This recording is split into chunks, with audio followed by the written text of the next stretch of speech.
the study of the interaction between sun, building and surrounding environment, it is important to understand what are the quantities involved on hourly, daily or yearly basis. In general, the calculation of the solar radiation can be divided into instantaneous and cumulative values. When calculating the solar radiation incident on a surface, one can refer to two parameters, irradiance and irradiation. Irradiance is the instantaneous solar power incident on the surface. It varies instant by instant and is measured in watt per square meter. Irradiation is the cumulative energy collected from the surface in a given period, day, month or year, and is measured in kilowatt-hour per square meter. A given oriented and inclined surface on the Earth receives global solar radiation, which is the sum of three components: direct radiation, diffuse radiation, reflected radiation from the ground or the surrounding surfaces. The direct radiation, which comes straight from the Sun, is influenced by the spatial disposition of the surface.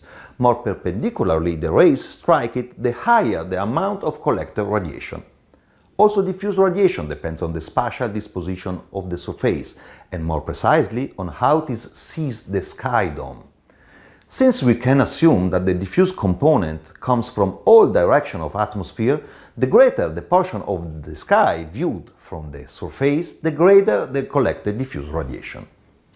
The reflected radiation depends on the mutual spatial disposition of the absorbing and the reflective surface, on the incident radiation onto the reflecting surface, and on the albedo coefficient of the reflecting surface. Solar radiation incident on a surface at a given time of the year depends on the climate, the spatial arrangement of the surface and the solar path. For example, in the chart you can see the solar irradiance trend in Nairobi during the spring equinox on surfaces differently inclined and oriented: horizontal, vertical south, vertical north, vertical east, vertical west, south facing 20 degrees tilted.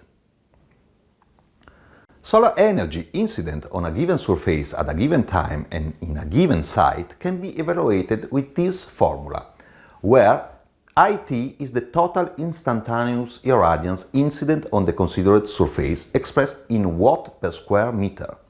IB is the direct irradiance incident on the horizontal plane expressed in watt per square meter. RB represents the ratio between the direct solar irradiance on the horizontal and that on the considered surface.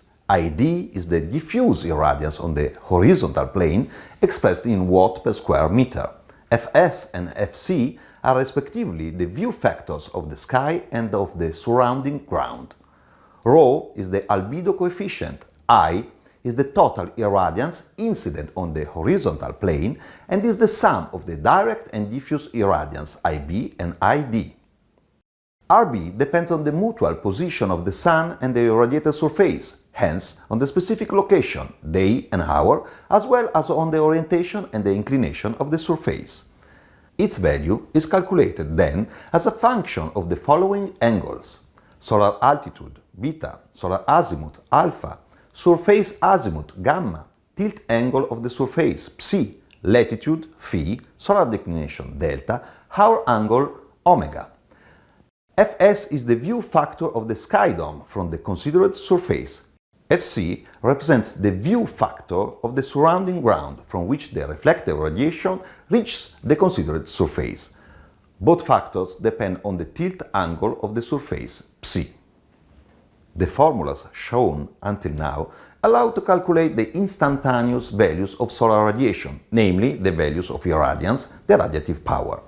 For the purpose of building applications, it is, however, more interesting to calculate the cumulative values, that is, the irradiation values, such as the incident energy on a collecting surface during a day. With this aim, you can calculate the integral of the curve joining the instantaneous values of irradiance. Otherwise, by applying a simplified method, it is possible to obtain daily values of irradiation from the hourly values of irradiance. In this case, you have to calculate the irradiance values hour by hour, and assuming that they remain constant for the next hour, you can switch from watt to watt hours. As you can see in the graph, underestimation in the morning hours are offset by afternoon overestimations. The sum of the hourly values provides the daily total.